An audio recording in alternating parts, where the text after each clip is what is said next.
누가복음 12장 8절로부터 12절까지 말씀 같이 봉독하시겠습니다.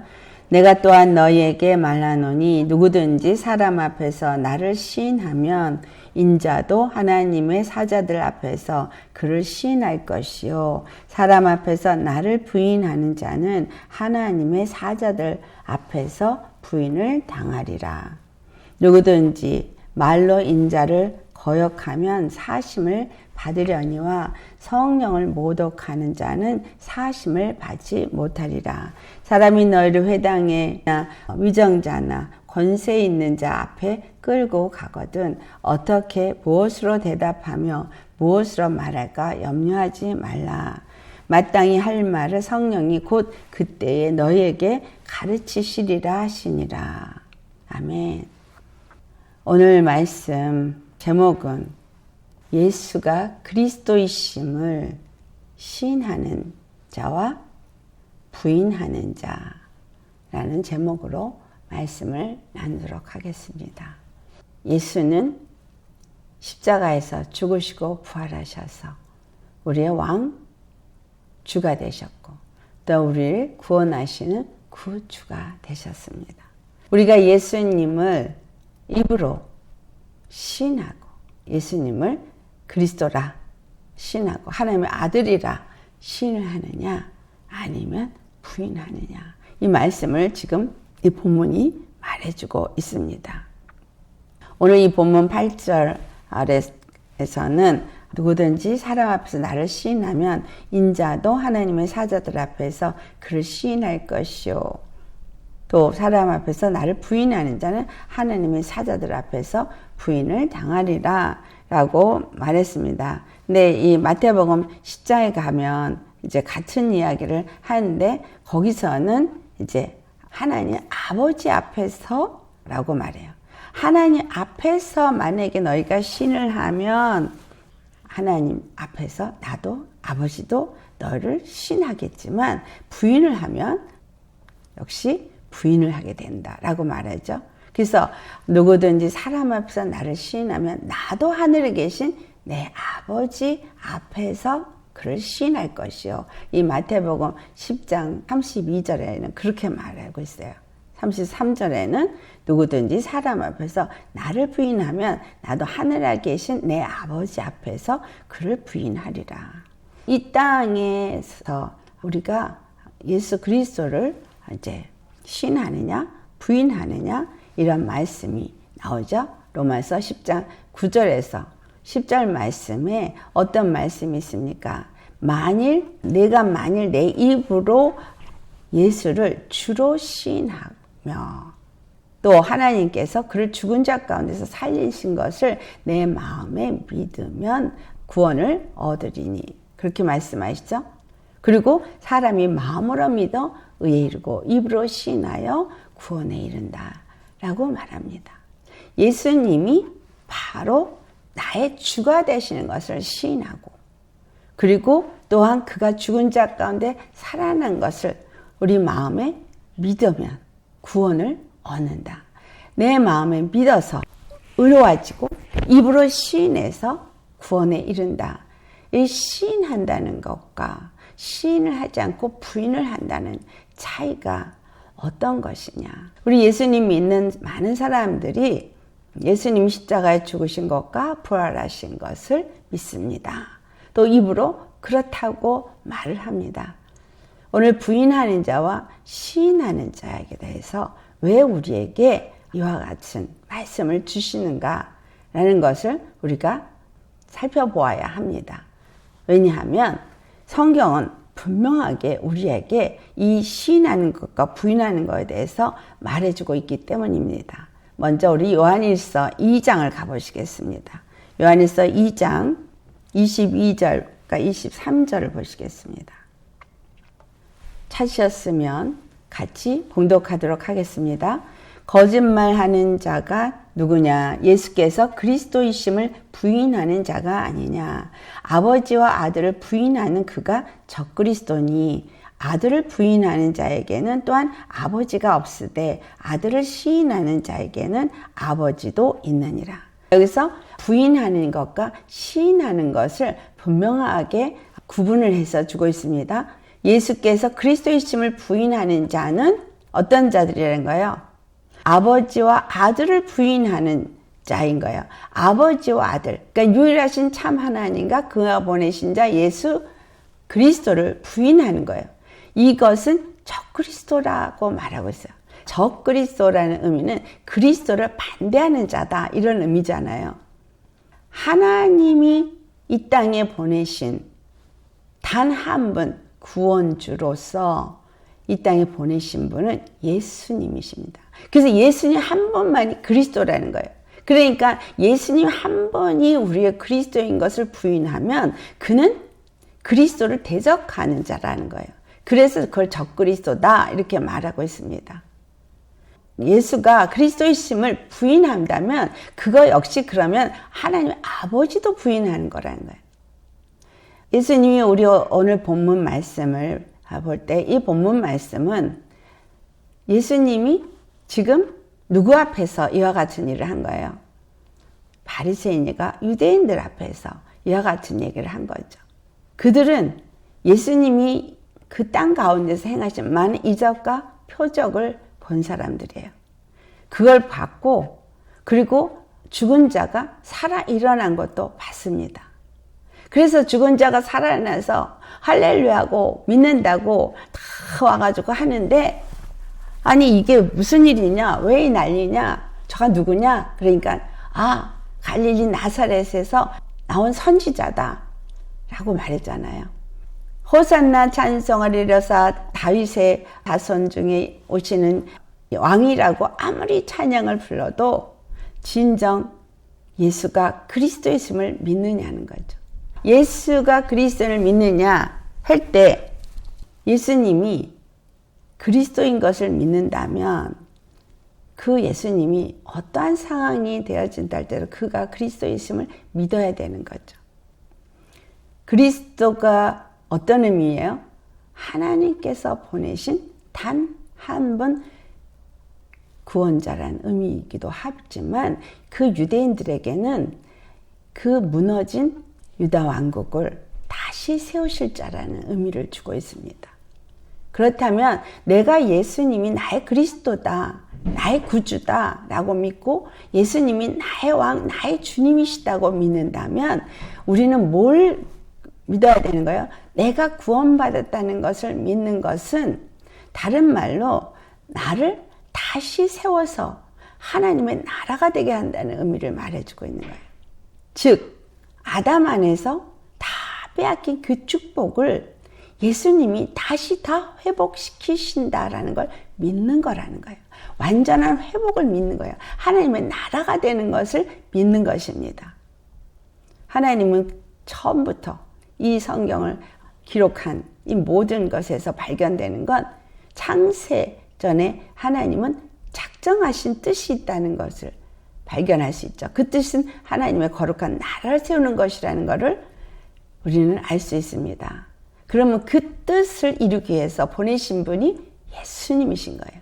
예수님이 그리스도가 되어야 하는 것은 바로 그 뜻을 이루기 위해서인 거예요. 그렇기 때문에 예수가 그리스도이심을 믿는 사람, 시인하는 사람은 아버지와 아들을 믿는 사람이지만 만약에 예수가 그리스도이심을 부인하는 자라면 아버지와 아들을 대적하는 적그리스도다라는 겁니다.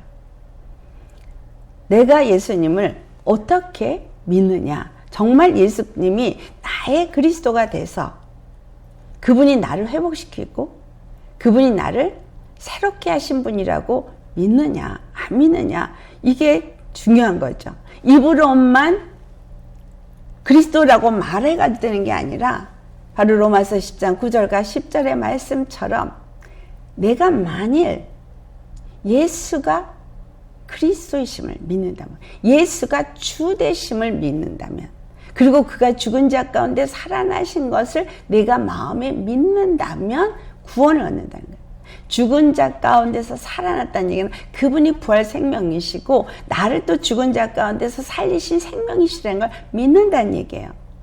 그분만이 나에게 생명을 줄 수 있는 단 한 분 주가 되시고 그분만이 나를 죄에서 사망에서 건지실 수 있는 단 한 분 구주가 되시는 것을 믿는다는 얘기입니다.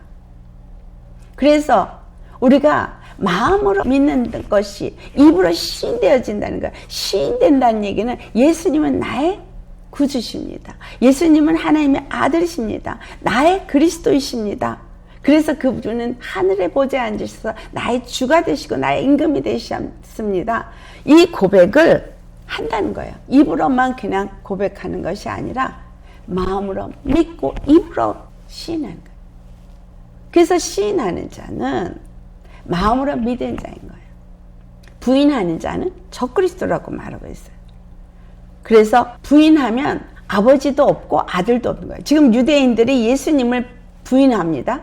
그럼 그들에게 하나님이 없는 거예요. 아버지가 없는 거예요. 그러니까 아들도 없는 거예요. 아버지를 시인하는 사람은 이 아들도 시인한다는 거예요. 예수님이 그리스도이신 걸 시인한다는 거예요. 그래서 예수가 그리스도이심을 시인하는 자에게는 아버지도 있다라고 말합니다. 요한일서 4장에 2절과 3절에 똑같은 말씀을 하시죠. 요한일서 4장 2절 3절 같이 봉독합니다. 이로써 너희가 하나님의 영을 알지니 곧 예수 그리스도께서 육체로 오신 것을 시인하는 영마다 하나님께 속한 것이요 예수를 시인하지 아니하는 영마다 하나님께 속한 것이 아니니 이것이 곧 적그리스도의 영이니라. 오리라 한 말을 너희가 들었거니와 지금 벌써 세상에 있느니라. 여러분, 이 세상에는 두 가지 종류의 사람만 있습니다. 한 종류의 사람은 예수님이 그리스도이신 것을 믿고 시인하는 사람들. 다른 한 종류는 예수님이 단 한 번 우리의 구원의 주가 되는 그리스도이심을 부인하는 사람들입니다. 중간은 없어요. 딱 두 종류의 사람뿐입니다. 중요한 건 나의 믿음이 주 안에서 정말 말로만 입으로만 예수님이 주이십니다. 우리의 구원이십니다. 라고 말하겠느냐는 거예요. 이렇게 말할 수 있는 사람은 어떤 사람이냐? 바로 요한일서 2장 27절의 말씀이죠. 어떻게 말했어요? 너희는 기름 부음을 받은 자라는 말을 하죠. 너희는 주께 받은 바 기름 부음이 너희 안에 거하나니. 그랬죠? 주께 받은 바 누구로부터?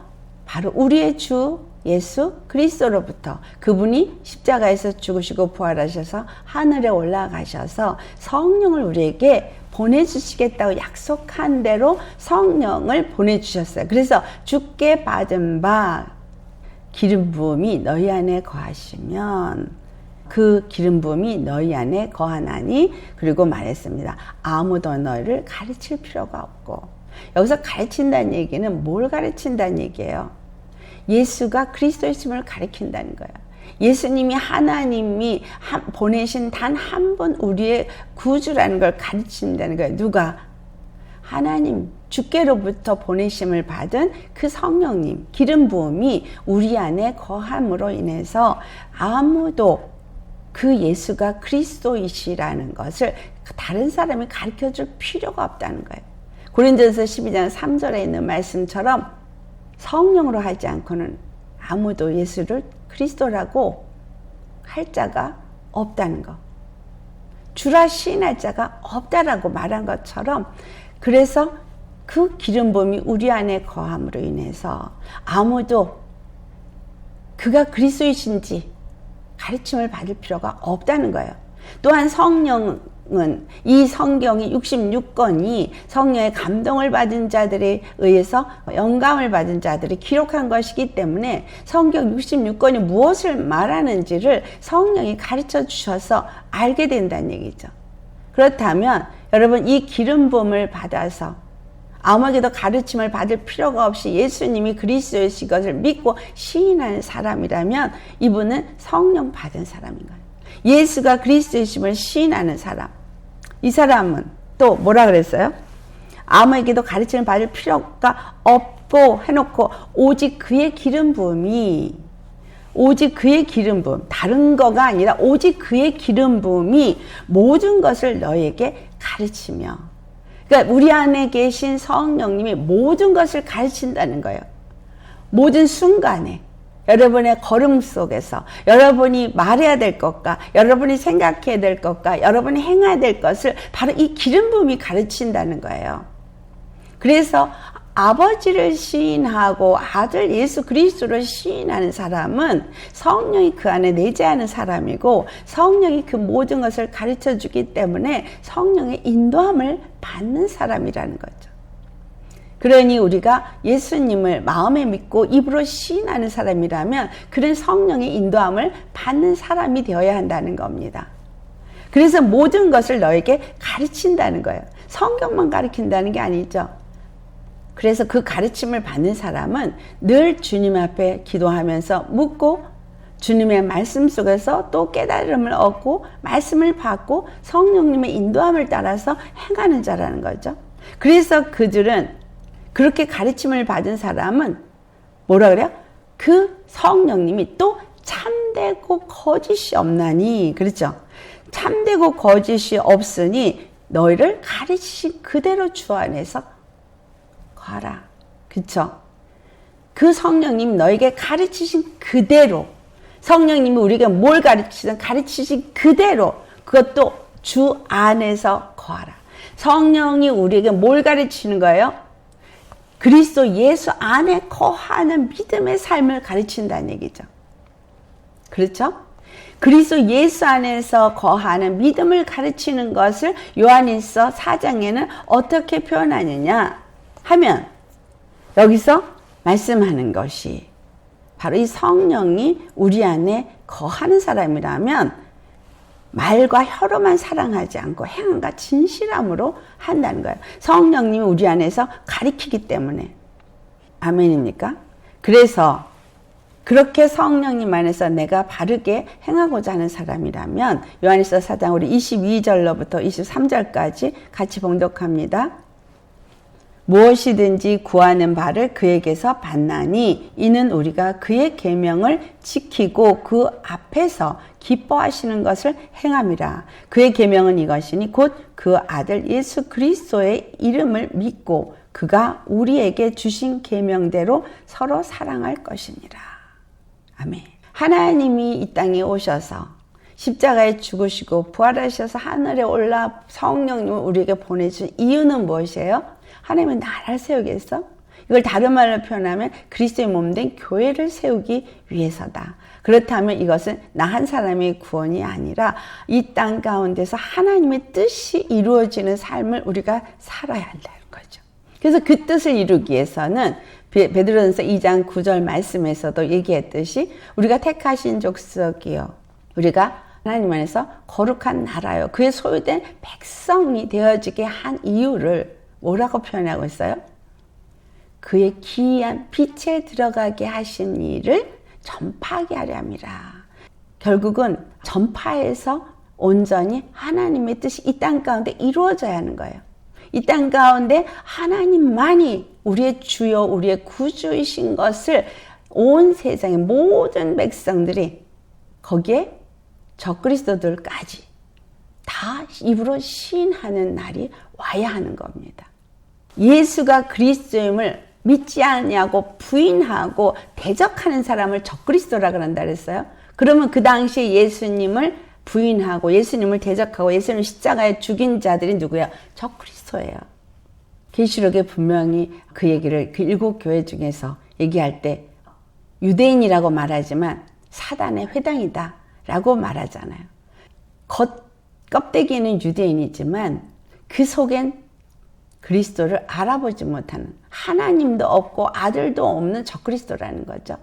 오늘날 교회에서 목사라는 타이틀을 가지고 또 그리스도인이라는 사람들에게도 예수가 바로 그리스도이심을 시인하지 않고, 그리고 지금 오늘 우리가 봉독한 요한일서 4장 22절과 23절의 말씀을 행하지 않는다면 적그리스도의 영에 속한 자라는 거예요. 예수가 육체로 오신 것을 시인하지 않는 자마다 적그리스도 영이라 그러니까 나는 예수님이 육체로 오신 걸 시인하니까 나는 적그리스도 영이 아니다 라고 얘기하죠, 사람들이. 그렇지만 여기서 분명하게 말한 것은 하나님이 우리 안에서 성령을 보내주시고 그의 계명을 지키도록 하기 위해서 보내주셨다는 걸 말해주고 있어요. 그의 계명을 지킬 때에 그의 앞에서 기뻐하시는 것을 행하는 거라는 거예요. 그의 계명을 지킬 때 그 앞에서 기뻐하시는 행하는 것이고 그것을 행하도록 하나님은 우리에게 무엇인지 구하는 대로 다 들어주신다는 거죠. 근데 그의 계명이 뭐냐? 23절 그의 계명이 이것이니 곧 그 아들 예수 그리스도의 이름을 믿고 그 예수님이 십자가에서 죽으시고 부활하셔서 우리의 구주가 되셨다. 저의 백성을 저의 죄에서 구원할 자가 되셨다는 것을 믿고, 여러분 그걸 믿으십니까? 그러면 내가 죄에서 사함받은 것을 믿으면 더 이상 죄종 노릇하지 않는 자가 되는 것이고 성령 안에서 행하는 자가 되어지는데, 성령 안에서 행하는 자는 어떤 자가 된다는 거예요? 그가 우리에게 주신 계명대로 서로 사랑하는 거다라는 거예요. 서로 사랑하는 거. 24절 같이 봉독합니다. 그의 계명을 지키는 자는 주 안에 거하고 주는 그의 안에 거하시나니 우리에게 주신 성령으로 말미암아 그가 우리 안에 거하시는 줄을 우리가 아느니라. 주가 우리 안에 거하신다는 게 성령님이 우리 안에 거하신다는 거죠. 그리고 우리 안에 주신 그 성령으로 인해서 그가 우리 안에 거하시는 줄을 우리가 아는 자가 되어지는데, 이걸 아는 자는 어떤 자가 된다는 거예요? 바로 그 계명을 지켜서 서로 사랑하는 자가 된다라는 이야기를 하고 있습니다. 그래서 우리가 예수님 안에서 어떤 자가 되어야 하느냐 할 때 요한일서 2장 25절의 말씀 보면 그가 우리에게 약속하신 것은 이것이니 곧 영원한 생명이니라 라고 말했거든요. 그래서 그 영원한 생명, 주께 받은 그 성령님이 우리 안에 거하심으로 말미암아 우리가 예수가 그리스도의 심을 시인하는 자가 되는 거죠. 예수가 그리스도의 심을 시인할 때 이 말씀이 오늘 본문에 왜 이와 같은 말씀이 있느냐라는 거죠. 그 얘기를 하시고 난 다음에 전혀 뜬금없는 것 같은 말씀을 하십니다. 그것은 바로 우리가 이제 어떤 일이 우리에게 일어난다고 말합니까? 사람들에게 미움을 받아서 너희가 이제 끌려가게 될 것이다 라는 이야기를 합니다. 사람이 너희들을 데려가는데 회당이나 위정자나 권세 있는 자 앞에 끌고 가거든 어떻게 무엇을 대답하며 무엇으로 말할까 염려하지 말라. 마땅히 할 말을 성령이 곧 그때 너에게 가르치시리라 라고 말씀하세요. 그러면 지금 이 앞에 10절까지의 말씀하고 이 11절과 12절 말씀 사이에서 우리가 살펴봐야 될 것은 무슨 말을 하기를 원하시는 거냐라는 거죠. 예수님이 인자로 하나님의 아들로 이 땅에 오신 것을 시인하느냐 부인하느냐, 이 사건이 어디서 일어난다는 걸 말하는 거예요. 사람 앞에서 말한다는 거지만 사람 앞이 누구냐, 그러니까 11절과 12절 말씀이 말해주는 거예요. 그렇다면 지금 이때는 어떤 때를 말하는 거예요? 예수님이 십자가에 죽으시고 이제 그리스도인들이 핍박을 받게 되는 그 시점에 놓인 것을 나타내주고 있는 겁니다. 예수님이 십자가에 죽으시고 부활하셔서 하늘에 올라가셔서 승천한 것도 보고, 또 승천하신 그분이 이제 부활하시고 승천하신 이후에 성령을 보내줘서 마가다락방에 120문도가 성령을 받았어요. 그리고 충만해서 나가서 회개하라 천국이 가까이 왔느라 전파도 했어요. 그래가지고 하루에 3,000명씩 5,000명씩 회개하며 사람들이 막 예수님을 믿기 시작했어요. 굉장한 부흥이 일어나는 것 같고 신이 났어요. 하지만 여러분, 예수님 십자가에 죽으시고 난 다음에 그들에게 임한 건 핍박이었습니다. 복음이 전해진과 동시에 그들은 핍박을 받았어요. 그 핍박을 받을 때에 첫 번째 순교자가 스데반이었습니다. 스데반이 그 핍박을 받을 때에 담대하게 예수 그리스도를 증거하는 장면이 사도행전 7장에 나옵니다. 그들이 돌을 가지고 스데반을 쳐서 죽일 때에도 그는 주여 저들의 죄를 저들에게 돌리지 마옵소서 라고 말하는 그런 순교자였습니다. 이 순교에 대해서는 다니엘서 3장에 또 나오는 다니엘의 세 친구가 나오죠. 그때 당시에 느부갓네살 신상에게 절하지 않는 자들은 모두 전부 다 풀무불에 던져넣겠다고 법령을 세웠어요.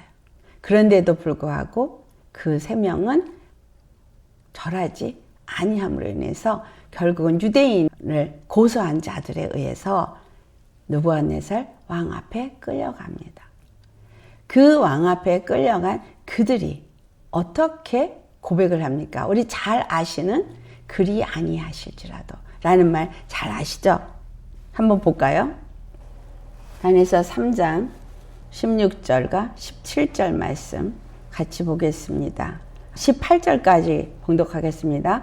사드락과 메삭과 아벳느고가 왕에게 대답하여 이르되 느부갓네살이여 우리가 이 일에 대하여 왕에게 대답할 필요가 없나이다. 왕이여 우리가 섬기는 하나님이 계시다면 우리를 맹렬히 타는 풀무불 가운데에서 능히 건져내실겠고 왕의 손에서도 건져내시리이다.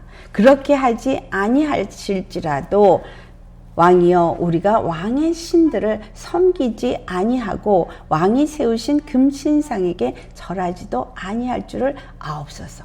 왕 앞에 지금 풀무불 앞에 던지겠다고 네가 지금 시인만 하면 다시 절하겠다고만 하면 풀무불에 던지지 않을게 라고 느부갓네살 왕이 말하니까 이 사람들이 한 말이에요. 우리는 그거에 대해서 말할 필요가 없다. 필요가 없대. 왜? 우리는 하나님만을 섬기기 때문에 그럴 필요가 없다. 하나님이 계시다면 여기서는 하나님이 계실 수도 있고 안 계실 수도 있다라는 그 말이 아니라 당신이 하나님이 계신다는 것을 모르시겠지만 하나님이 계시다면 라는 얘기는 그 느부갓네살 왕에게 하나님이 계시다는 것을 말해주는 것입니다. 그러면 당신이 우리를 풀무불에 넣는다 할지라도 하나님은 우리를 그 풀무불 가운데서 건져내실 것이고 또 당신 왕 그 권세 앞에서도 우리를 건져내실 겁니다 라고 말하는 거예요. 그리고 그 유명한 말 혹시 그리 아니하실지라도 이 이야기는 무엇입니까? 우리의 생각에는 하나님은 당신 구원자이시기 때문에 당연히 구원해 내시지만 혹 하나님의 다른 뜻이 있어서 그리 아니하신다 할지라도 우리는 당신이 세운 다른 신들의 신에게는 절대 절하지 아니한다는 것을 아십시오라고 말합니다. 오늘 우리가 읽은 이 본문 말씀 8절로부터 10절과 11절과 12절 사이에 나타나고 있는 중요한 것은 무엇이냐 하면 그들에게 핍박이 올 거라는 것을 암시해 주고 있는 겁니다. 우리가 살고 있는 이 시대 속에서 이제 다가올 시대 속에 우리에게 다가오는 것은 어떤 일입니까? 지금 이스라엘이 많이 공격을 받고 있죠. 지금 뭐가 점점 더 확장되고 있어요. 반유대주의가 확장되고 있습니다. 반유대주의가 확장되어지고 있으면 반기독교가 확장되어질 거라는 사실을 우리는 아셔야 합니다. 반유대주의, 반기독교적인 것을 이 세상에 적그리스도의 영은 그리스도를 반대하고 그리스도를 대적하니까 적그리스도의 영은 당연히 대적을 한다는 거죠. 그래서 이 적그리스도의 영은 거짓말을 해서 미혹도 하고 일어나는 거예요. 그래서 마태복음 24장에 나라가 대적을 하고 뭐 지진이 나고 기근이 나고 여러 가지 이 재난의 시작을 얘기하는데 이러한 것들이 서로 간에 분쟁이 일어나는 것을 할 때에 그 모든 분쟁이 우리에게 바로 오늘 읽은 본문의 말씀이 다가오는 일이라는 것을 예수님은 마지막 때에 이와 같은 일이 있을 거라는 걸 얘기해주고 있는 겁니다. 이와 같은 사건이 있을 때 너희들은 어떨 것이냐? 지금 이렇게 편안할 때 나 예수님 믿어요.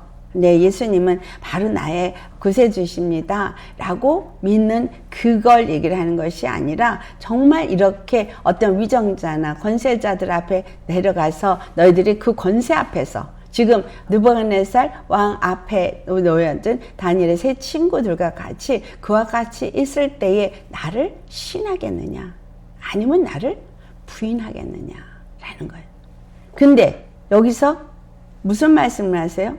그런 사람들 앞에 간다고 할지라도 너희가 어떻게 무엇을 말할까 대답할까 말할까 염려하지 말라. 다른 성경에서는 어떻게 표현되냐면 너희가 미리 그것에 대해서 무슨 말씀을 해야 되나 이렇게 메디테이트, 프리메디테이트라는 단어로도 써요. 그러니까 미리 막 기도하면서 무슨 말을 할까 할 필요가 없다는 거예요. 이 말씀이 바로 요한일서 2장 27절의 말씀하고 연결되는 거예요. 성령이 우리 안에 거하시면 그 성령이 우리에게 무엇을 말해야 될지 다 생각나게 하고 다 알게 하셔서 다 가르쳐 줘서 다 말한다는 거예요. 그래서 너희들이 무엇을 대답해야 되지 어떻게 말하지 염려할 필요가 없다는 거예요. 마땅히 할 말을 성령이 곧 그때에 너희에게 가르치시리라. 곧 그때에 바로 그 시점에. 그래서 in the same hour이라는 단어를 쓰거든요. 바로 그 시점에 우리가 끌려가서 정말 무엇을 말해야 될지 몰랐을 그때에 무엇을 말을 할지 성령이 너희 안에서 말할 말을 입에다 둬서 말할 것이라는 거예요. 이 말의 의미는 우리는 반드시 성령의 사람이 되어야 된다는 걸 말하는 거예요. 다가오는 앞으로의 시대는 그리스도를 믿는 자들에게 교회에 다니는 자들에게 이 말이 아닙니다. 예수가 그리스도의 심을 시인하는 자들에게 예수가 그리스도를 믿고 십자가의 길을 가는 자들에게 반드시 그 길을 대적하는 일들이 일어날 거라는 거예요. 그를 대적하면서 그를 죽이려고 하는 자들이 자기네들의 권세 앞에 가져가서 이제 협박을 하거나 이런 일들이 일어나게 될 때에 죽을 것을 염려하지 말라는 거예요. 그래서 참새 5마리가 두 아사리온에 팔리는 것을 너희가 알지 못하느냐? 머리카락까지 다 세신 바 된 하나님이 너희를 지켜주신다 이 말이에요. 참새보다 더 너희가 귀하기 때문에 당연히 너희를 지켜주니까 염려할 필요가 없다. 그 얘기를 하시는 거예요. 그렇다면 예수님은 왜 이 말씀을 하시는 거예요? 믿음에 굳건하게 서서 부인하는 일 하지 말라는 거예요. 누가 그런 일을 했어요? 베드로가 예수님하고 한 패당이라 그러니까 나는 그를 모른다고 3번이나 부인해가지고 암탉이 우는 소리를 들었습니다. 여러분 그때는 베드로가 성령을 받지 않았을 때예요. 근데 우리는 성령을 받은 사람이거든요. 근데 성령을 받은 사람이 부인을 하면 어떤 사람이 된다는 걸 여기서 말해주고 있어요. 인자를 거역하는 거 그거 베드로가 한 일이에요. 그건 사함을 받아요. 근데 성령을 모독하는 자는 사하심을 받지 못한대. 성령을 모독하는 것은 무엇입니까? 성령을 받았어요. 성령이 우리 안에서 그의 기름 부음이 모든 것을 가르쳤어요. 성령이 우리 안에서 그 예수가 그리스도 있음을 믿게 했어요. 성령이 우리 안에서 예수가 그리스도 있음을 증언하도록 우리 안에서 말씀하고 계세요. 가르쳐주고 계세요. 그래서 우리는 그 예수가 그리스도 있음을 시인하고 부인하면 절대 안 되는 거예요. 그런데 성령을 받았다는 사람이 부인하게 될 때 이건 성령을 모독하는 죄인 거예요. 그렇기 때문에 내가 예수님을 믿습니다. 예수가 그리스도 있음을 믿습니다. 지금 우리가 말하고 시인하는 걸 지금 예수님이 말하는 것이 아니라 성령의 가르침을 받아서 확실하게 믿음에 서라는 얘기죠. 히브리서 10장을 가보시겠습니다. 우리가 예수님으로 인해서 이제 마음에 뿌림을 받아서 성령으로 이제 깨달아 안 사람이 되었습니다. 26절부터 30절까지 같이 봉독합니다. 우리가 진리를 아는 지식을 받은 후 짐짓 죄를 범한 즉 다시 속죄하는 제사가 없고 오직 무서운 마음으로 심판을 기다리는 것과 대적하는 자를 태울 맹렬한 불만 있으리라. 모세의 법을 폐한 자도 두세 증인으로 말미암아 불쌍히 여김을 받지 못하고 죽었거든. 하물며 하나님의 아들을 짓밟고 자기를 거룩하게 한 언약의 피를 부정한 것으로 여기고 그 은혜의 성령을 욕되게 하는 자가 당연히 받을 형벌은 얼마나 더 무겁겠느냐. 너희는 생각하라. 원수 갚는 것이 내게 있으니 내가 갚으리라 하시고 또 다시 주께서 그의 백성을 심판하리라 말씀하신 것을 우리가 아노니. 주 안에서 우리가 이 말씀을 잘 깨달아 알고 마음에 새기셔야 합니다. 우리가 예수님을 믿어서 거듭났어요. 그 피로 죄사함을 받았어요.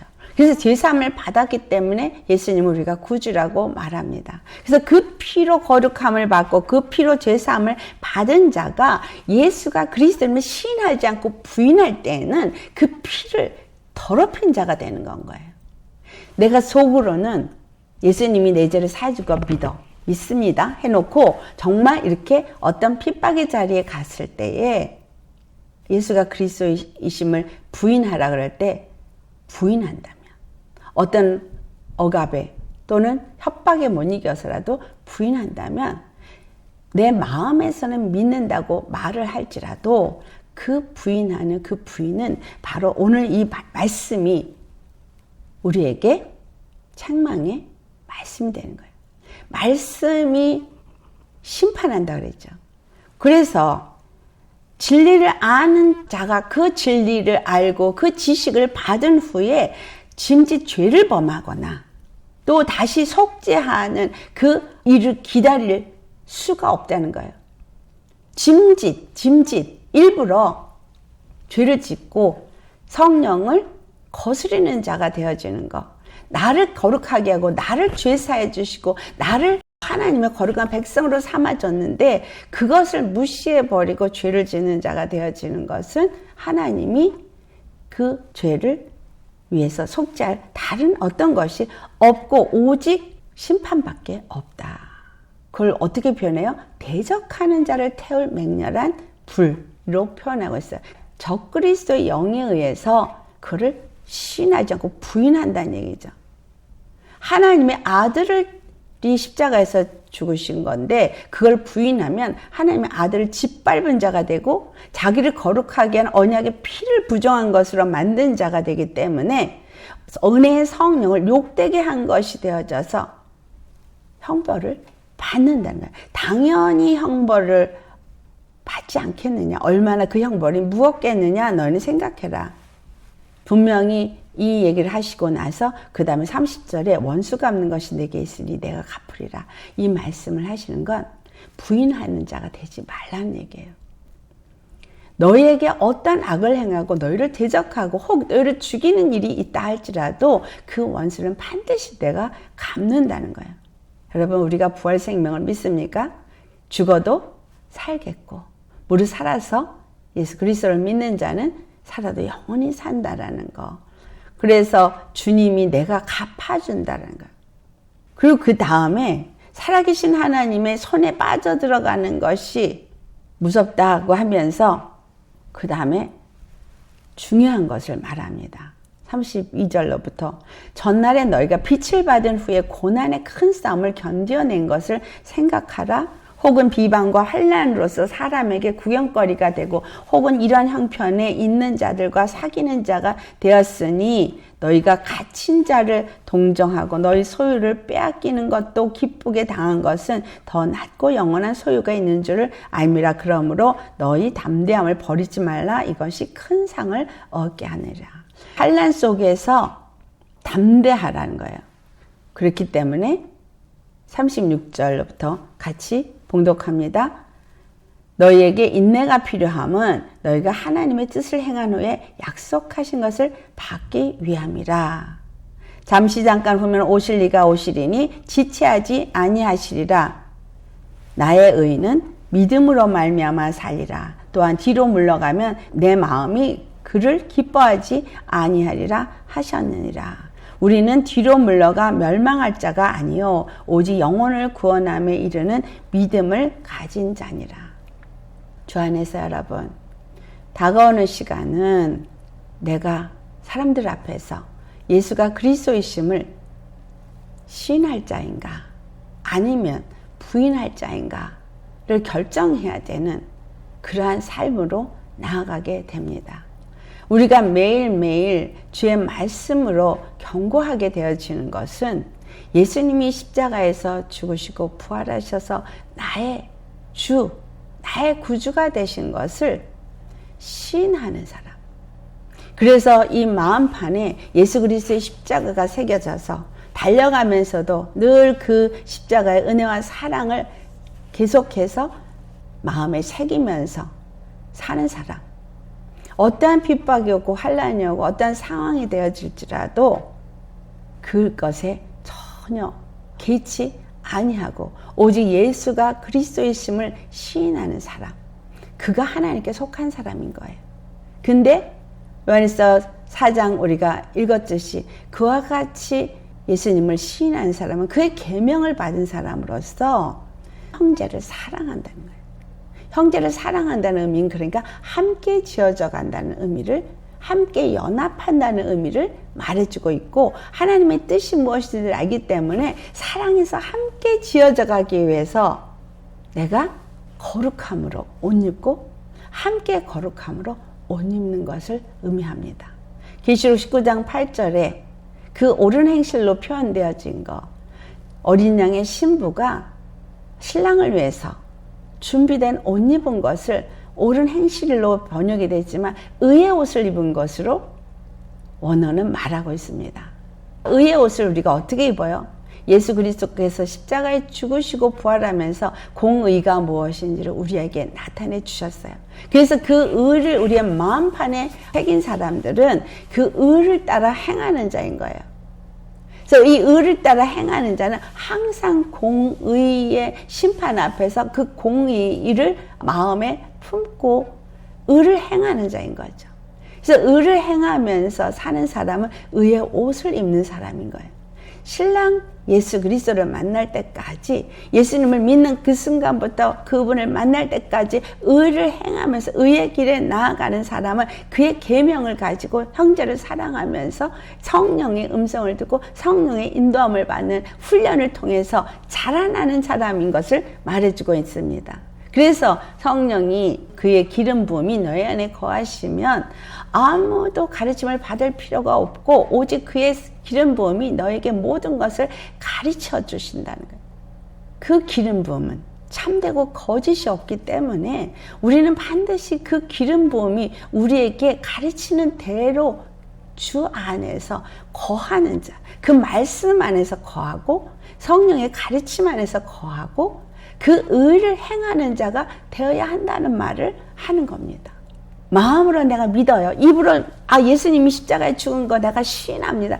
이걸 의미하는 게 아니라는 걸 우리는 알아야 됩니다. 마음으로 정말 믿었다면 믿음이 뭐예요? 십자가에 내가 죽은 거예요. 마음에 할례 받은 자가 되는 거예요. 내 마음의 주인이 예수님이 되어지고 하나님의 말씀의 보좌로 붙여주는 생명의 말씀을 받은 자가 돼서 항상 입에서 예수가 나의 그리스도가 되심을 시인하고 그분의 부활 생명에 대해서 시인하고 오직 예수님 한 번만이 나의 구주가 되심을 시인하는 이와 같은 삶은 바로 우리를 핍박하고 권세를 가지고 우리를 죽이려고 하는 자 앞에서도 당당하게 말할 수 있는 시인하는 자를 의미하는 거예요. 예수님이 이 말씀을 하셨을 때 분명히 핍박이 올 것을 말씀했습니다. 핍박이 올 때 의에 줄이고 목마른 자가 그 핍박을 능히 담당할 수 있다는 것을 마태복음 5장 8복 중에서도 말해주고 있습니다. 우리가 어떤 순간에도 예수님이 나의 주와 그리스도됨을 시인하는 자이냐, 어떤 순간에도 절대 성령을 모욕하고 그 언약의 피를 부정한 것으로 만들어버리고 예수 그리스도가 죽으신 것을 헛되이 만들어버리는 부인하는 자가 되면 안 된다는 거예요. 물론 이 본문에서는 저 유대인들이 예수님을 부인한 거로 생각하니까 우리는 거기에 속한 자가 아니지 라고 생각할 수 있겠지만, 우리에게 성령을 보내주신 이유는 성령을 받기 전에 베드로처럼 그 두려움에서 부인하는 일을 하지 않게 하기 위해서 성령님이 우리 안에 오신 것이고, 그 성령의 기름 부음이 우리 안에서 무엇을 말할지 걱정도 하지 말라는 거예요. 그때 할 말을 너에게 성령께서 가르쳐 주시리라. 그러면 우리가 그때를 위해서 준비되어야 되지 않겠냐는 거죠.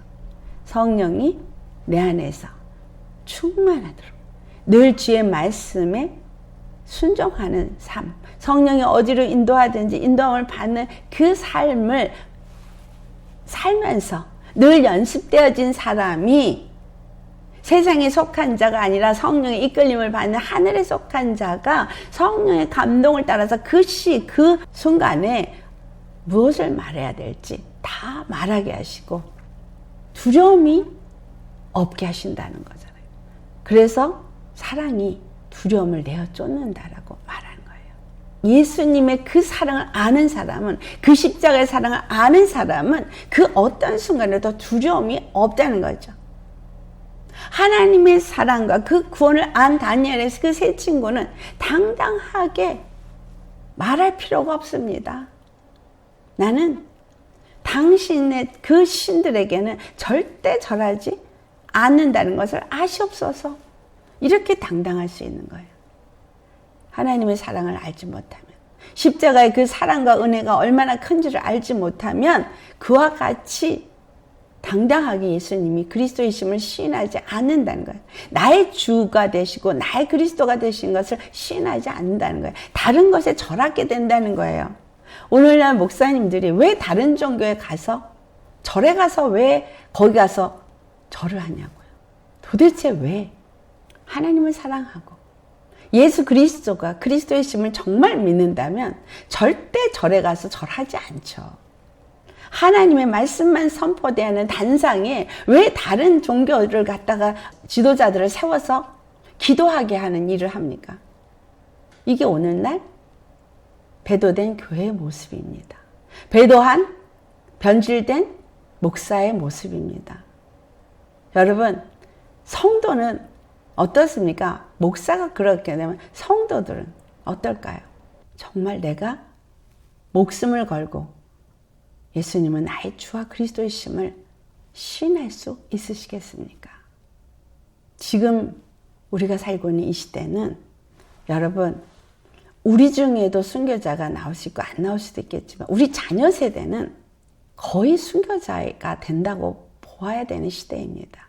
다가오는 시대는 여러분 카타콤 시대를 향해서 가고 있다고 생각하셔야 합니다. 우리가 도망 다니면서 피해야지 되는 그 시대를 살게 될 때 죽음은 죽으리라 하지 않으면 다 부인하는 사람이 됩니다. 뒤로 물러가서 침륜에 빠지는 자가 됩니다. 타협하는 자가 됩니다. 다 예수를 부인하는 자가 됩니다. 배도하는 자가 무수히 나올 것이고요. 믿음에서 떠나는 자들이 무수히 나올 겁니다. 그럴 때 여러분은 예수님을 시인하는 자가 되시겠습니까? 부인하는 자가 되시겠습니까?